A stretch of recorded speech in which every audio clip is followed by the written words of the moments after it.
Hello, everyone. I'm really pleased to welcome you from across the globe, mainly Southeast Asia. We have a great panel today of far more than 100 years of experience. I've never had such a panel together to share experience and ask and tap the intelligence and experience from so an impressive list of panelists. So today we talk about monetizing transactional data in banking and with impactful engagement. So that's the title of today. So we focus on more or less transactional data today and data-driven banking. And the context is that banks are sitting on data for decades.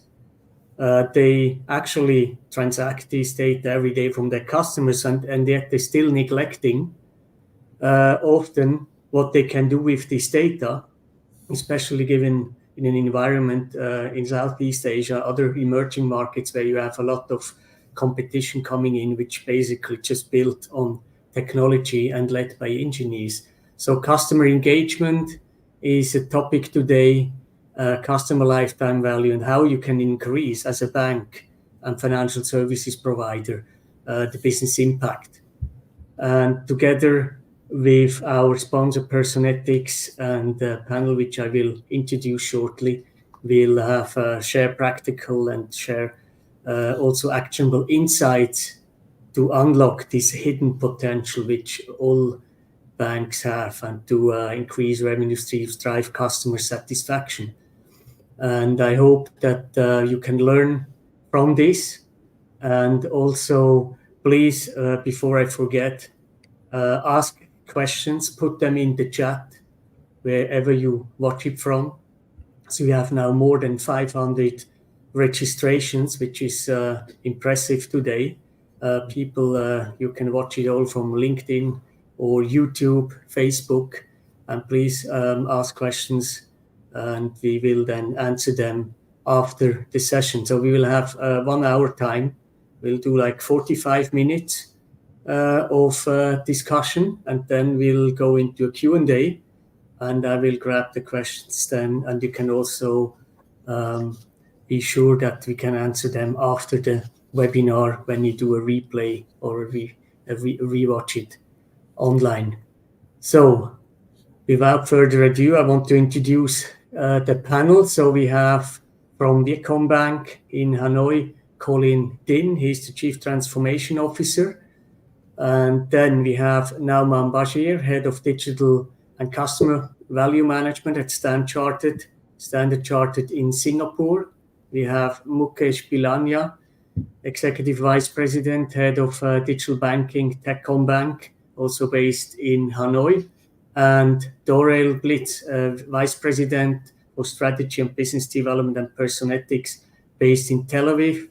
And myself, as a moderator today, and I'm pleased to kick off this panel today. So, Colin, I'm wondering, looking back the last few decades, from your point of view, what really happened? You know, when you look at the bank's data, how did it evolve from, I don't know, 80s, 90s until today, just in a very high level? Of course, very difficult when you have such a lot of experience you can share with us. So I'm glad I get the history lesson. Okay, good afternoon. When I was thinking about this question, I broke it down into 6 sort of stages, and some of this happened before I was born. So, okay, it might be a bit hazy. But the fact is that if you look at data in banking, we had the richest data set in banking when we had no automation.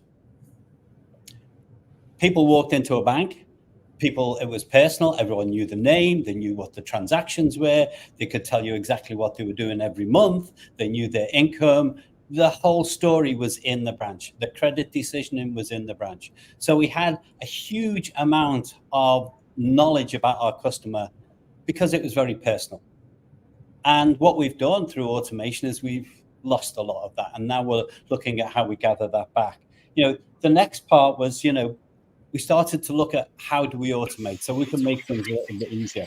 So we started to look at transactions and the data on transactions, not as anything to understand about the transaction, but as an expense. It was an expense that we as a bank had to recover. It wasn't, and believe me, it wasn't cheap to set up a whole ATM network or to work with the MasterCard schemes and all the different card schemes. So then we moved to convenience, the 24/7, making it more convenient. So again, fees was a big part of the way people viewed the whole overall thing. You can look at in the cards business, many banks had the discussion, should I be an acquirer? I'm not making money out of being an acquirer. So, they always viewed it on a fee-based level. And then we had the drive for adoption. Digital created the drive for adoption. And what we did, and I was in banks and sitting on the boards or the management boards and having the discussion, we've got to drop our fees. How are we going to drop our fees? What is it going to be? And the impact on dropping our fees. And that then was a big pivot point, because now we've got to take away a whole lot of revenue and we've got to start to look at how we're going to do it differently. The next point was for those banks, and not all, by the way, but for some insightful banks that started to then collect data and started to collect all of their payment data. And believe me, it's a huge cost in doing that. Collecting all of this, building this whole lake of transactional data so that you can start to see what's going on. And some banks have actually done that, and they blended that with not just internal data, but external data. So you can see now that there are some people, and that's the stage where some are already at, some are still got to attain. And then the last point is where I think we've been using data quite more often is in our credit decisioning, which is the obvious one. We're bankers. We like to manage our risk. So we're looking at the whole thing in relation to transactional data and credit risk. But now we've go to another level. And I think that the pre-discussions we've had with the panelists, we're not talking about just monetization. We're talking about how do we make the customer experience better? How do you actually provide that personal capability to your customer? But I'm going to add one caveat, and that is we're a bank. We're all banks. We're all bankers, long-term bankers. And as such, data privacy is paramount. Data privacy is the overriding factor in any use of data and that we're going to be using going forward. It's a governance issue that every single bank take very, very seriously, and we embed within our overall capabilities within the organization. So that's my quick potted history of Thank you, Colin. I'm sure we're going to hear and learn more from you during this hour. And I would like to understand, what are the general trends you see in the financial services industry in Southeast Asia? And I also want to kind of reflect what's going on in the rest of the world. But a lot of people from outside Asia, Southeast Asia, they really follow the development. So maybe Nauman, can you kick off this question? What are the trends you see, and what did you experience in the last 10, 15 years? No, so thank you, Urs, for that, and thanks for calling for setting the stage. I think maybe I can start off with what's happening in Singapore, because that's where I'm based now, and I think Singapore is really ahead in terms of many areas of how data is being effectively used. Yet it's very highly regulated market, and the rules and policies around it are very clear, and they need to be followed. But within that, I think the space that has, with MAS support, with industry, with fintech, the whole ecosystem, the innovation that has been done is just amazing. So maybe I can share a few things around it. I think, and that's again for other markets, maybe some of them are already doing it. They can do a little more, and those who are not doing much about in that space, they can learn from Singapore and take it home and then implement it over there. I think this regulatory sandboxes, that was a few years back it started with certain rules and regulations. There's a lot of vision, there's a lot of possibility to drive innovation, right? Which you can work with fintech companies, you can experiment, innovate, and various services can be tested within that controlled environment. So I think that's one area which has really helped for various fintechs to come and try it out. Digital banking leadership. Singapore also offered, although the digital landscape in banking was always pretty advanced and quite competitive, but still they offered new digital banking licenses, and chartered one of them. So proud to say that Trust Bank, in partnership with one of the local very esteemed partner over here, we launched a year or two back, and extremely successful. Nearly 1 million customers over there, strong balance sheet, and a great customer experience. And there's some other players as well. So I think this is another area, how they created that environment and created opportunity for some non-banks. Standard Chartered could be a banking player. They extended into digital-only area. But even non-banks, they could also join that, and they're working alongside bank to serve our customers better over there. Open banking and APIs, another thing which Singapore, I think, led in this region. Actively promoting open banking through initiatives like Singapore Fintechs, which basically is a consortium of banks where we, through a switch which we co-created collectively, supported by the government and the regulator, we exchange data. We exchange transaction data for lending, for assets, for liabilities, for investments as well.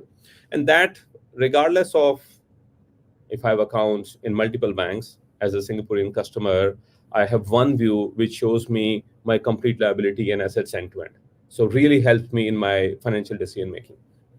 So it's a great experiment, and this is just one use case, right? And there could be several other use cases over here as well. So I think these are some of the recent trends which we have seen, and all of them are successful and really helping our customers in so many ways. And Mukesh, how do you see it from, let's say, more emerging economy point of view? Vietnam, obviously, but also Thailand. You have experience in other markets too. What are the differentiators? I mean, Singapore seems to be quite established already, often called like the Switzerland of Southeast Asia. I think the general trends would be similar. If I have to put it into brackets, there are trends on technology side. So on technology side, of course, we started with traditional AI, machine learning, big data, moving to data lakes and leveraging data. So those are, I think, cutting across all the markets, right? Emerging and developed markets. I think on developed markets in Singapore, etc., there's also a trend towards ESG and green bonds and green funds and things like that, which is not yet that popular in emerging market, but I think there is a demand. We can sense the customer asking for it, and I think that will be something that we will grow as we go along. On payment side, there is of course real-time settlements, and then how we can connect holistically the entire end-to-end journey for a customer from the payments to say a wealth, and how can you deliver everything on digital, and don't keep digital only for end users, but also use digital to enhance capabilities of your offline channels and branches, and make your relationship managers super relationship managers by giving them technology solutions powered by data. I think that's also a key trend. Thank you. Colin, what do you see across the rest of the world? We shared some examples before in the briefing. Yeah, I think it's interesting. You know, we're talking about Southeast Asia. I actually think, and I'm going to be saying something a little bit more inflammatory, I actually think Southeast Asia is part of the leading digital capability, the use of digital, the use of data. Mm-hmm. It's far more advanced in the more holistic picture. In my experience, I've worked in many, many markets, Europe included, and I think it's gone, the bankers, the people, the population have been more accepting to this kind of work, you know, this kind of model. And so I see it, the whole thing, this being a generator of new ideas, new banking models, new business models. You know, Northeast China and Northeast Asia and Southeast are all very prevalent in creating the new models. This is where the new models are being created. And, you know, I think that's the whole thing that we're seeing, is how we're actually going to drive it. And I just want to make a point from what Mukesh was saying, is this use of digital and data is something that I think we're going to see more experimentation in and more evolution in the next couple of years within Southeast Asia, because we've got organizations, we've got banks that are mature in their digital capability, and they're also mature in their data capabilities as well. And so that's the next step from my point of view. Yeah. And Doril, I know that you serve a lot of customers, Personetics, also in other continents. How would you maybe share some insights and your views, also especially for the watchers and listeners here in mostly in Southeast Asia? Yeah, definitely. Thank you. I think the biggest trend is definitely that retail financial institutions are quickly realizing that customer engagement isn't just good business. It's actually increasingly how banks are delivering value to their customers, how they can actually identify value, deliver the value, and reinforce value. And if they are doing it well, each customer interaction really cements, this value of, the relationship in their minds. And we are seeing that finally, financial institutions thinks about how to delight even customers by creating a well thought through, proactive, personalized opportunities that align, with the value drivers based on each, individual's customers' needs and desires. So for some customers, it can be financial wellness, and others, it's maybe, accommodating high security awareness or saving for a down payment on their first home purchase, or even reducing their carbon footprint.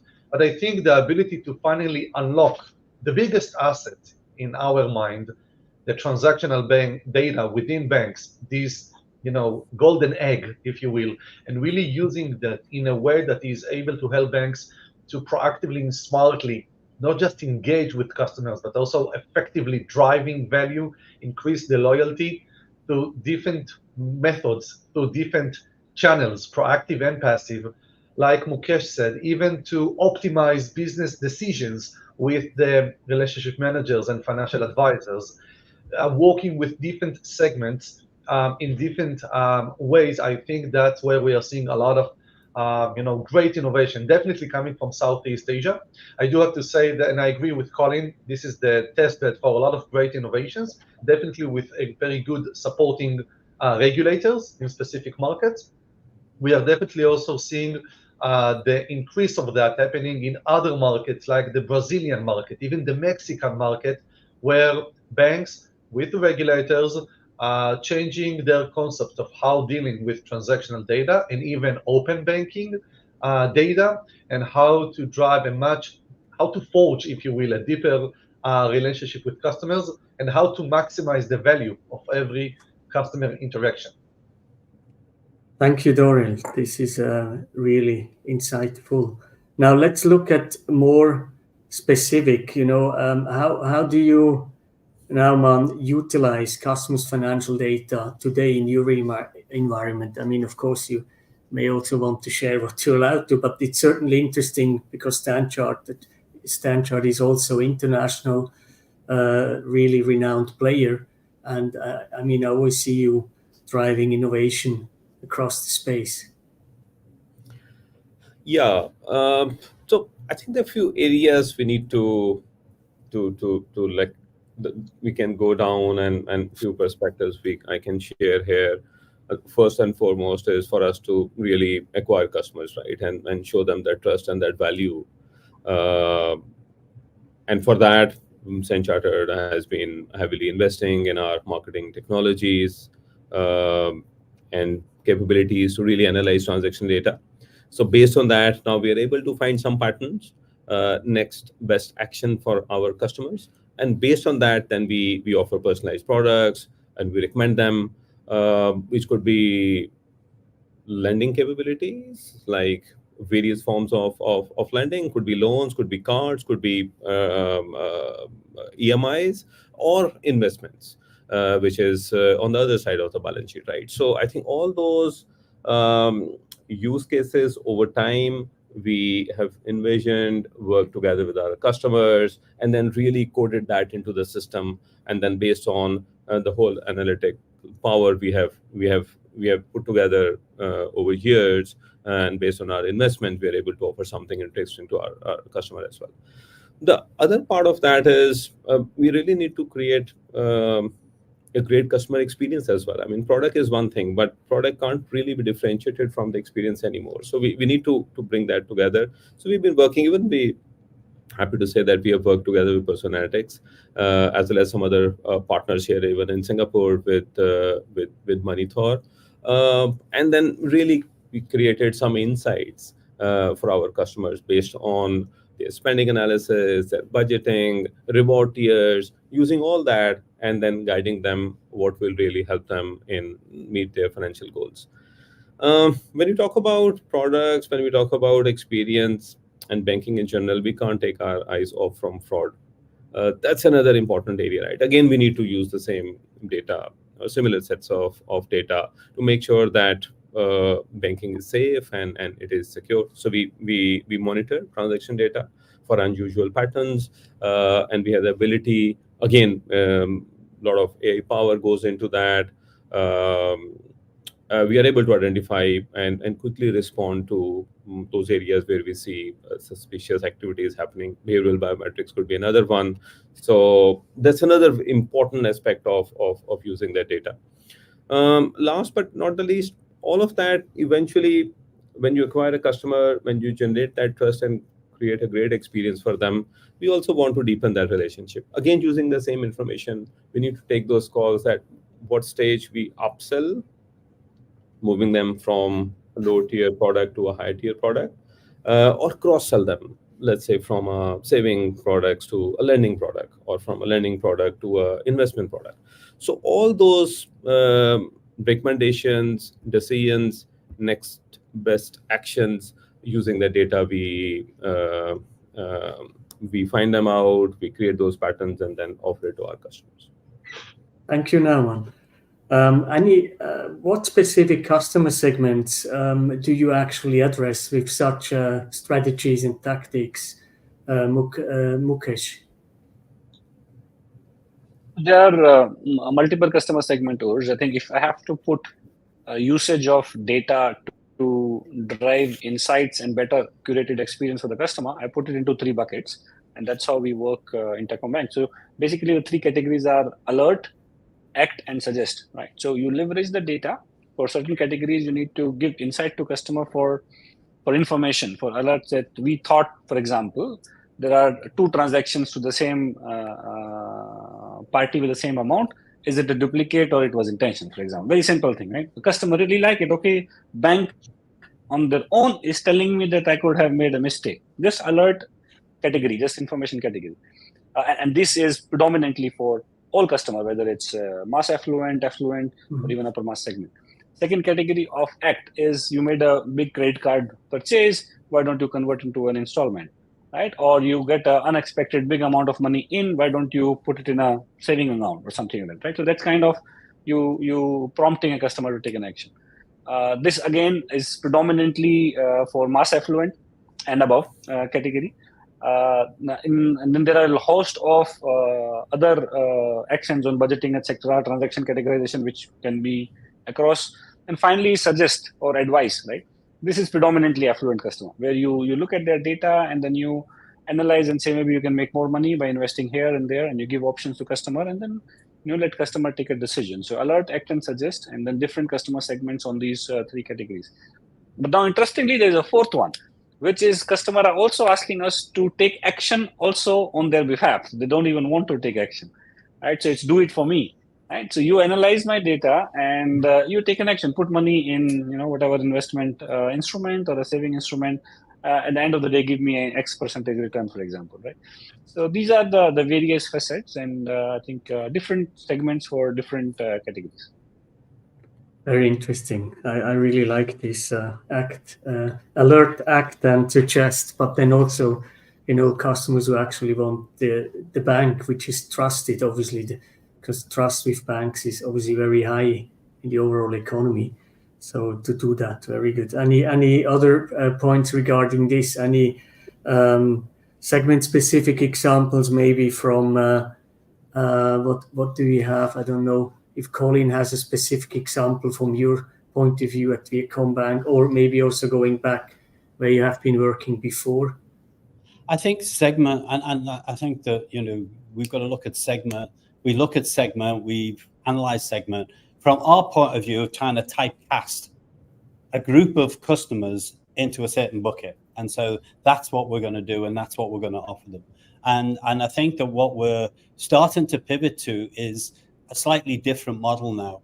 It's really starting to understand the customer and the, should we say, the lifestyle, the understanding of what the customer wants, when it wants it. You see, I think event marketing is the most innovative aspect. Is, you know, the comment was made, I think, of Mukesh, you paid a lot of money in, it's an event.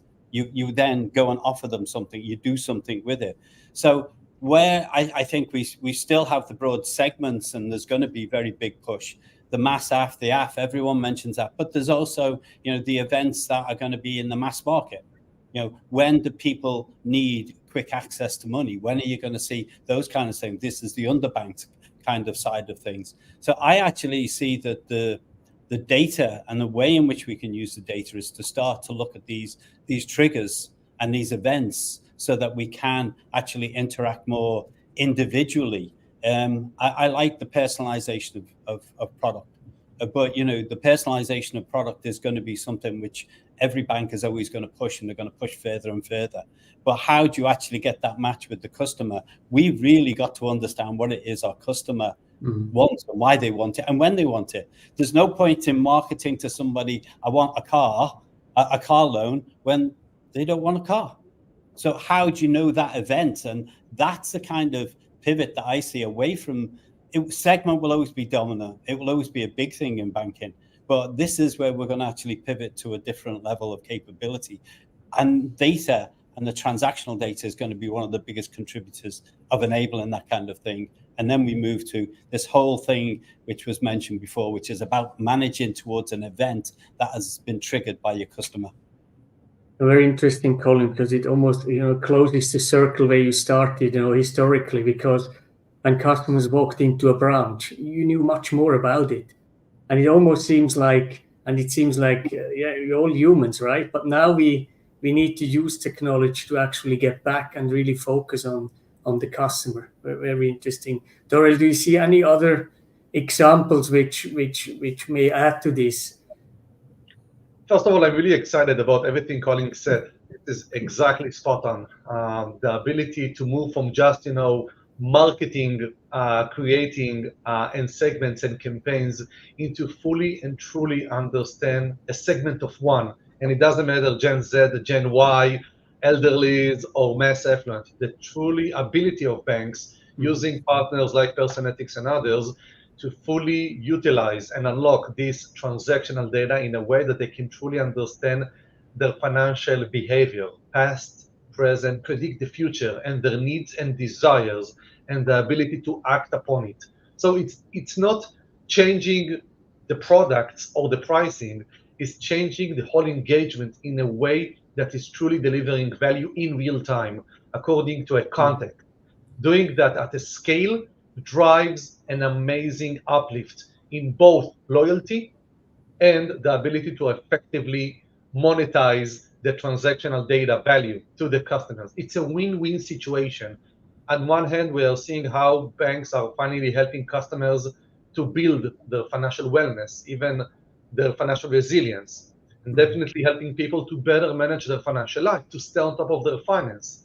But on the other side, we're also seeing how banks are able to leverage this amazing data to create an ongoing relationship, not specifically for marketing, an ongoing psychological effect, if you will, on the customers that really delivers value and personalized engagement. And yes, able to effectively better monetize all of these propositions. At the end of the day, banks are business, and they want to effectively, you know, use their efforts to serve their customers. And that's what we are seeing. And definitely coming back to what Mukesh said, I really appreciate the alert, act, you know, the suggest and take action. And we are very proud as Personetics to partner with Vietcombank in Vietnam. Is definitely also the automation part at some degree. And definitely now with OpenAI and chatbots and more technologies coming in, and also people are much more receptive, definitely in Southeast Asia, to automated, proactive approach. Actually, we are seeing that's, you know, the self-driving finance, how finally banks are even able to think and act on behalf of their customers, helping them to automatically save or cut a debt or reduce their carbon footprint, as an example. Definitely for different products and services, this is a new psychological effect and proactive approach. And I think the engagement part, it's the important way. How, as a bank, you are creating an ongoing relationship, not a one-time next best offer, next best advice, but this ongoing financial data-driven interactions and engagements, helping customers and increasing the receptiveness and the likelihood that when the time is right, according to existing or future financial need, the bank will be able to better and effectively serve its customers and to monetize this value. Thank you, Doreen. I'm wondering, when you really want to create more value and you have, let's say, complex situation with multiple dimensions to look at, the other channels, we shouldn't forget the traditional channel when you really want to go to a bank. And I realize that every time when I'm on the ground, in the Philippines, I will go to the bank tomorrow, I hear. They want to talk with a banker. So how will these new technologies then help the bankers? Because sometimes I feel like the banks don't really like this new tech. They just want to do it, talk with the people. Do we have any examples from, I don't know, who wants to start this? How do you support your bankers with data-driven, tools? Colin? The one thing, and this is a pet topic of mine, a really pet topic of mine, is we don't have individual channels as banks.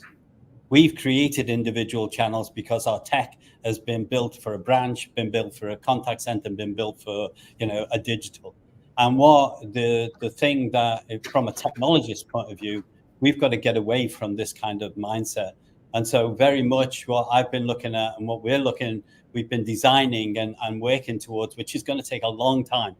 It's not going to be, there is no view of I do this in this channel and I do this in this channel. You've got common sales and service. If you're opening an account on a mobile, there's not that much difference between opening a bank on a contact center and opening an account in a branch.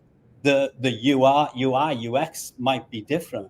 So what we've got to do is create that common capability. So actually, I don't like using the word omnichannel because I don't agree with it. You have multiple channels, but you have one common sales and service architecture. And that's where you build the digital and you build the data into that kind of capability. And that can be done with the modern technologies that we've got today. It can be done cost effectively. It can save the banks huge amounts of money, but it can also make sure that you've got this whole complete seamless service, and introducing then AI and the relationship guidance and all of this kind of stuff really becomes far easier because you're not trying to put it in every single channel. You're not trying to create channel equality.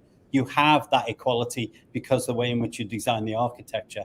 And I think that is the should we say, the direction that a lot of banks are going to be starting to move forward on in the future, because that's the only way cost effectively they're going to be able to manage all of this injection of data into its customer experience.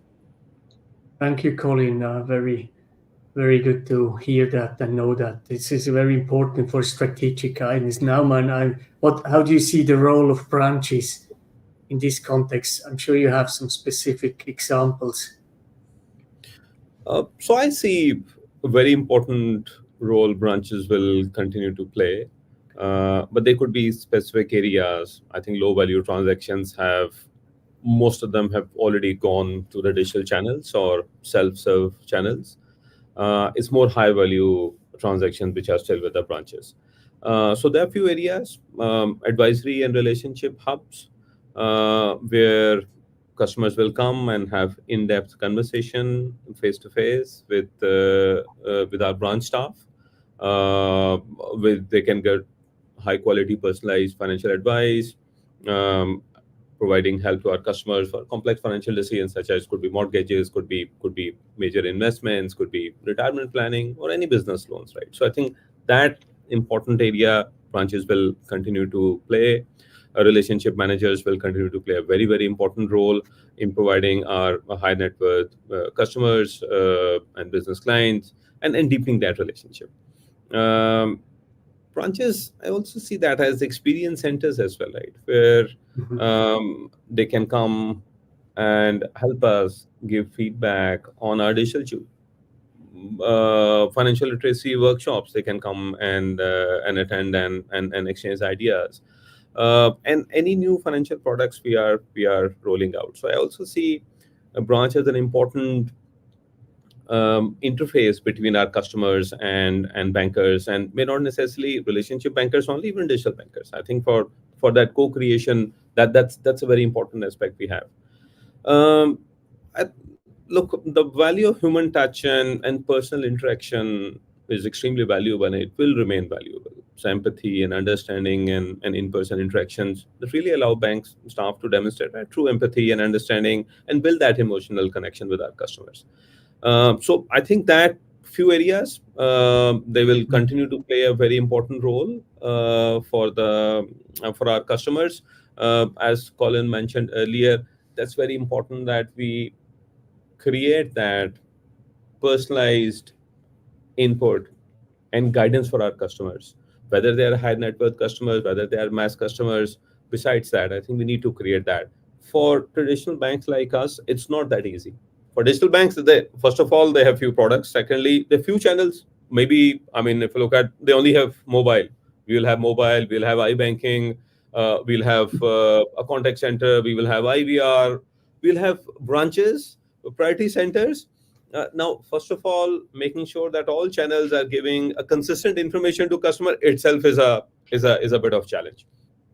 But again, I think for those banks who are onto this journey, they need to prioritize that where the traffic is, where they want to go, where the traffic is. Secondly, where they want the traffic to be as well, right?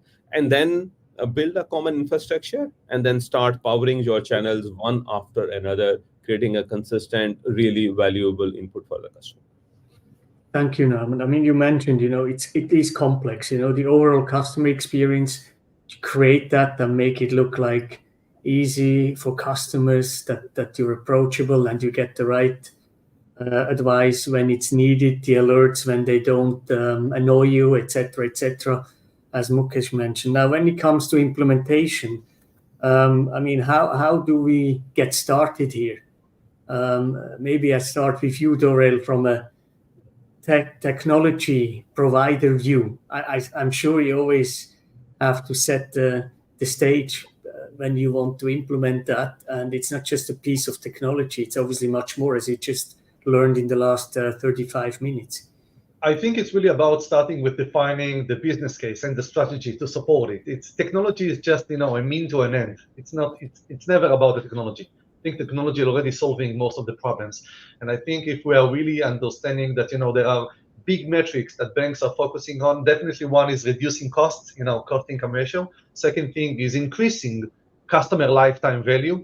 I think that you need to really consider about these two, how we are making sure that you are helping banks on one hand to reduce their operational costs, and definitely, as I said, optimize business decisions, including, as Colin said, it's an infrastructure, maybe how you can do that in different channels, different capabilities. It can be on digital, or even helping bankers to optimize their decisions, or to foster deeper and meaningful relationship with their customers and improve their productivity and efficiency. But it really starts with the business strategy, how you are thinking about your customers, how you're thinking as a bank you want to deliver, to identify, deliver, and reinforce value to your customers. What are your biggest, products and segments? What are the right channels you want to increase the usage of your customers?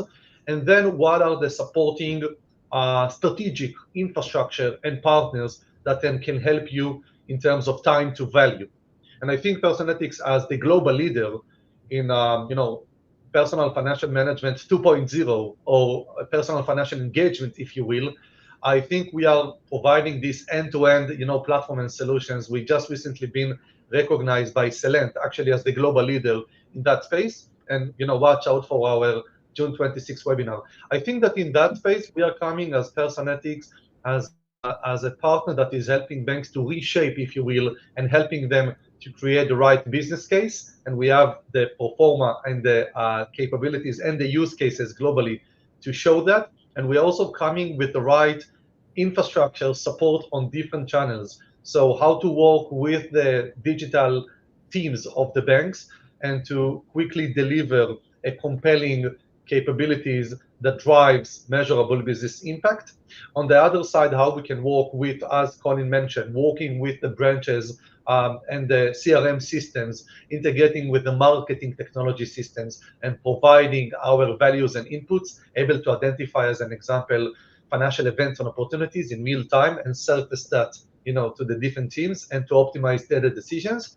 How we are working also with the marketing teams and the data teams, helping them to create a much more compelling, personalized events, how to drive a much more tailored offerings, how to identify, as an example, a savings potential or maybe a deposits leakage and act upon it. So bringing the brain, if you will, this brain of financial or customer financial intelligence in a way that can serve so many different arms within the bank and financial institutions, to always focusing on driving or maximizing every interaction with customers. Thank you, Doril. Mukesh, I want to ask you, because you experienced in implementing such technology platforms then to serve customers better. So what are the preconditions? How you integrate that with existing core systems and applications? And what do you use, and what are some best practices? And then I'll ask the others to add their experience. Mukesh. I think the way we went around it was basically to look at the customer problems first. What are the problems that we are trying to solve?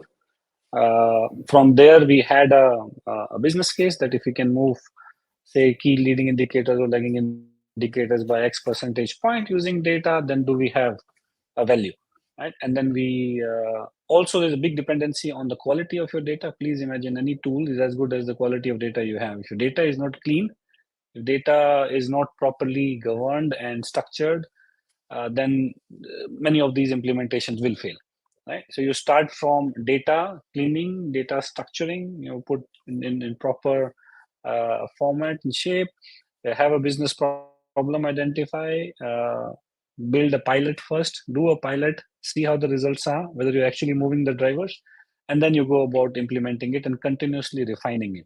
And the most important thing is to take step-by-step approach and keep refining it as we go along, because there's always issues about data sharing. Like Colin mentioned before, data privacy is key, right? So we have to act very, very responsibly, because we have very, very important data of customer with us. So how do you protect the data? How do you share that data into any machine algorithm to make sure that it's protected?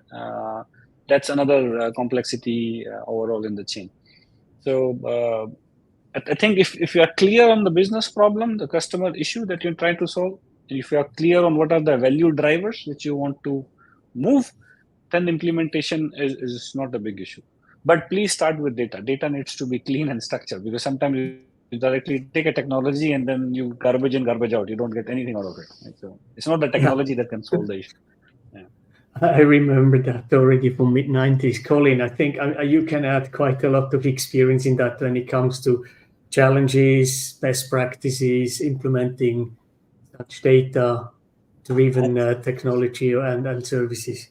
I just want to take on two specific topics that have been mentioned by both Mukesh and Nauman. First of all, I want to come back to this whole misconception that the branch is not going to be happening. And I agree with Nauman. The branch is really, we never should underestimate the value of a branch, because it is somewhere where we really do get that personal contact, as Doril mentioned, and it really is, and it will always be. I've been around so long, I've heard so many different speeches about the branch is dead. It comes up every 10 years. It's not going to happen. And that's one thing that I really think is this big mystery that is not going to ever happen. The other thing is, Mukesh has really hit the nail on the head. We all talk about data. I'm sorry, but you've got to do your housekeeping. Doing data, you've got to have integrity in your operational systems. You've got to have a clean way of understanding what the data and the meaning of the data is. This is not something, and even when you get all of that sorted out, now you're at a start point. You're not at the end of the journey. Then you're at the start point, because what's going to happen next is you've actually got to start to gather more and more and more and more information. You can turn a lake into a swamp very quickly. I do know this. And then how do you keep ahead when you're drowning in data? So there's a lot of different challenges, but I think, really, it's really understanding the customer, and that's not just about doing it technically, it's doing it personally. It's really about making sure we've got the fabric of the data and building a data infrastructure. And then you can say, now I'm at a start point. Now you can do things in the interim, but that's when you get to a real start point. Then you've got this whole thing to manage, this whole influx. You imagine how many transactions big banks get every single day. Now that's being retained, and people have got to make sense out of it. So this is why we need the data analytics. This is why we need the ways in which we can take these large language models to be able to get the insights from that. And without following those simple principles, you're not going to get very far. It's as simple as that. Thank you, Colin. I'm just wondering if some neo players, if they're not going to end up in a data swamp or go into some same circles which banks already went through in the last 10, 20, or even 30 years. Very interesting. I want to just go into some maybe, I think, outlook trends. We heard a lot, but how are you any of you collaborating with fintechs or with I don't know, we heard now StanChart has an own digital bank in Singapore, but are there any others? Do you collaborate with these new players in a way, or is it more like catch up or even take over because of your huge advantage having already an existing customer base? Maybe Nauman, you start that. Yeah, just two quick comments on the preconditions and the pitfalls. So I think we spoke about data quality and governance around that. Again, so for others who are on this journey, maybe ahead of us or where we are together with us, I think two things are very important: skilled workforce and data-driven culture. As we invest and train people on data democratization and make information accessible, of course, within permissible limits as per access policies and procedures and all that, we train them. Data literacy is extremely important as well.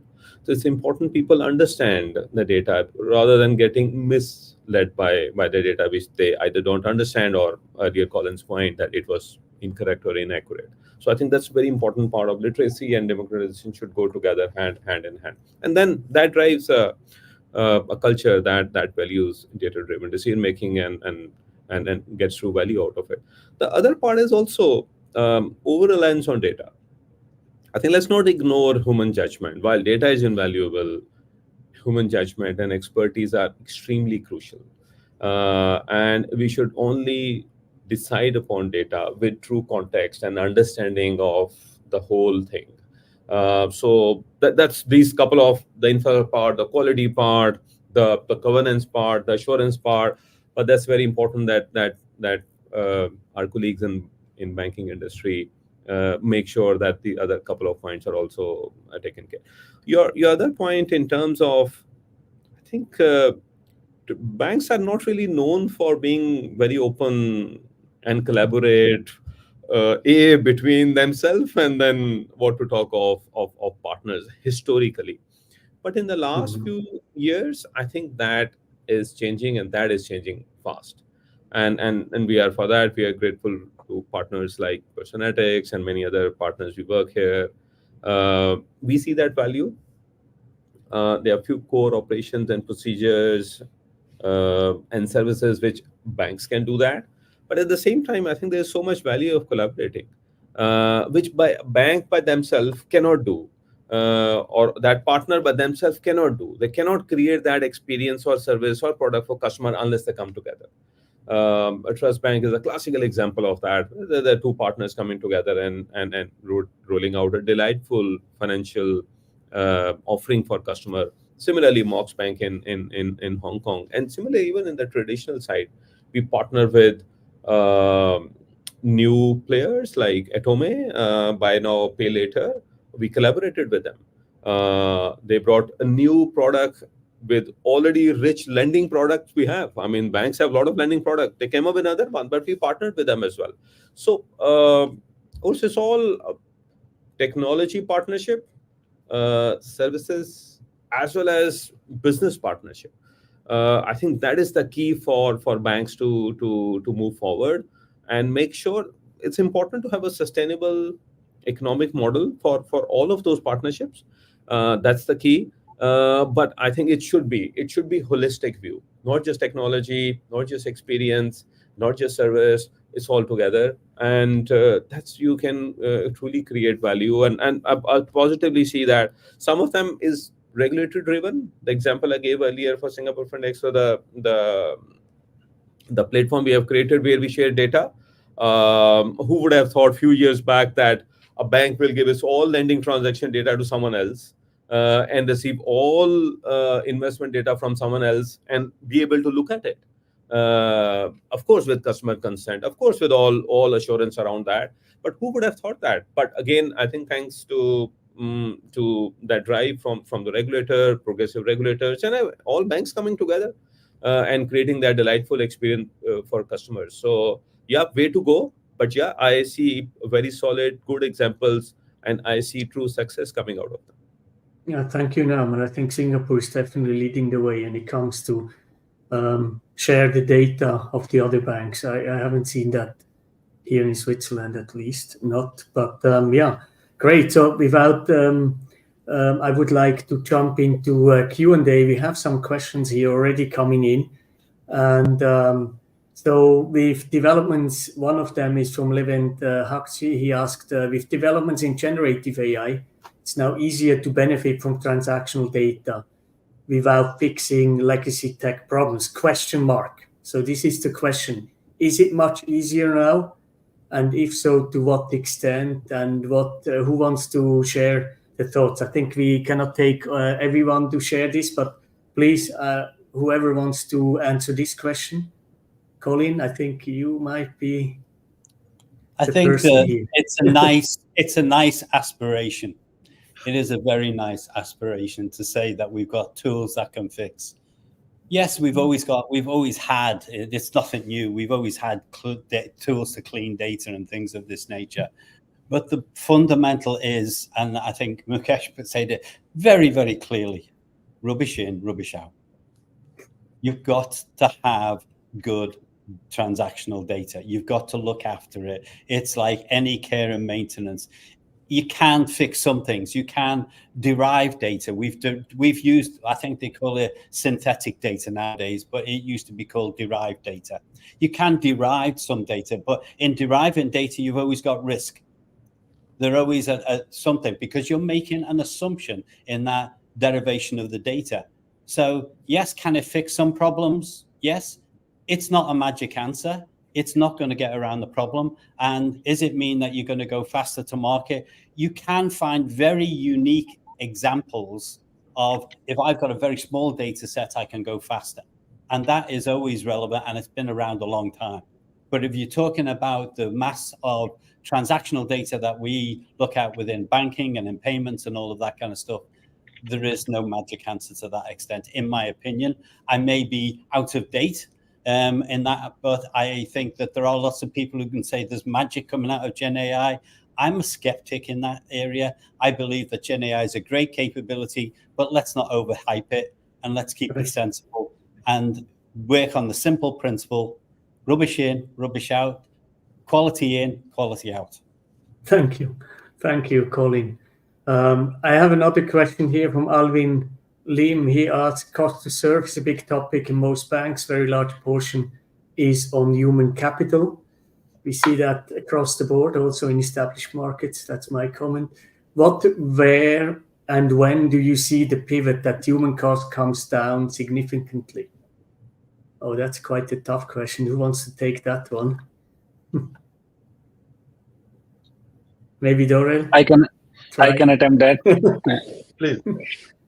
Yeah, so I think not in near future. First of all, I think there is a lot of excitement about generative AI, etc., and AI taking over the world, and hence the humans will not be required. I think that's far away. Right? That's not coming that soon. And like Nauman mentioned before, it all comes down to how your customer wants to be served. Right. So branches will already be there. The branch models will change. You could have a community model to serve as a community in the smaller cities. You could have a transactional office. You could have, wealth advisory offices. A different kind of models will come with either a universal banker or an expert, a mix of it. With the use of technology and AI, you will be able to make your universal bankers, your experts like Iron Man. I take that example, right? So what we are building is a suit, Iron Man suit. You give that's a technology solution, right? And you give it to your RMs, your etc., and they become super powerful because they have the knowledge, they have the data, they can be much better. That definitely is happening and will continue to happen.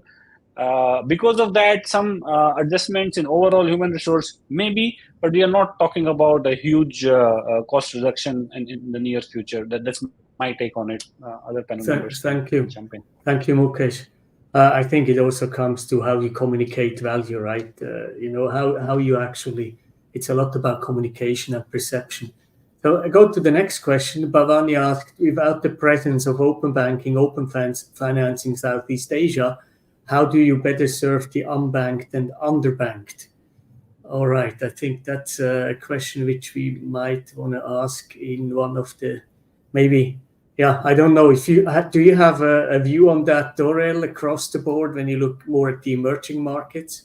Yeah, definitely. I think that open banking is a great opportunity, but also can be a great threat for financial institutions. It really depends how do you see that.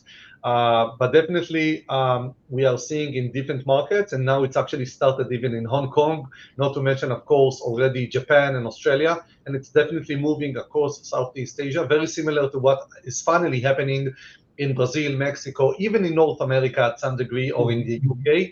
It's really how banks think about open banking as the next evolution of digital banking. So maybe the first one was, ATMs, mobile banking, and now open banking data or open finance coming as a next evolution, and how banks can use that to, serve to further or deeper serve their customers, providing a one holistic, aggregated view of the customer's financial situation, able to identify opportunities or threats, as I said, savings potentials or deposits leakage in the customer's connected external other accounts, and providing basically a competitive offer. If it's a small business owner, what about invoice finance offer according to information from accounting data? I think it's also the ability for banks to quickly deliver value, how to actually, suggest to customers or actually helping customers to see a quick value by connecting data. I think open banking has its challenge because a bank needs to actually convince a customer to connect his other external data. There's a lot of feel maybe in the market, and the ability of doing that is providing certification and real-time value to the customers. It needs to be an immediate one, and it needs to be compelling, saying to customers, if you will connect your external banking accounts, we will be able to further better analyze your credit risk, and to provide you maybe a much better accurate products or offers. So it needs to come in a way of value in, value out, if you will, for the customers. We are seeing a lot of great examples globally. One of them will be with a digital bank we are working in the US. It's called Ally Bank. And with Ally Bank, for example, they've, with Personetics, created an automated saving program. Customers can very easily connect their external checking accounts or savings accounts in other banks. Personetics AI models are able to identify free excess cash in their other connected accounts. And when our models thinks the time is right, we are able to move variable amounts of money into the Ally Bank higher yield savings account. So basically, customers don't need to set up goals or threshold or time limit. This is exactly the proactive automation capabilities, helping customers to automatically save. And we helped this Ally Bank, almost 3 million digital customers, to save on an annual average around $2,000 by just clicking once and connecting their external accounts. So this is a great example of banks helping their customers to build their financial wellness, not just to see the financial behavior or the financial analysis, but actually save towards a goal or a dream. Thank you, Doran. Very good examples. I think there would be much more to discuss here, but we already do. We are 1 hour into this stream, which could probably continue for another year, for another hour, sorry. I hope you all learned from this experience here on the panel. And if you have any questions, just ask in via the channel you just prefer to use, whether it's LinkedIn, YouTube, or Facebook, and we will look at it. And I hope we will have another panel like this to extend the discussion.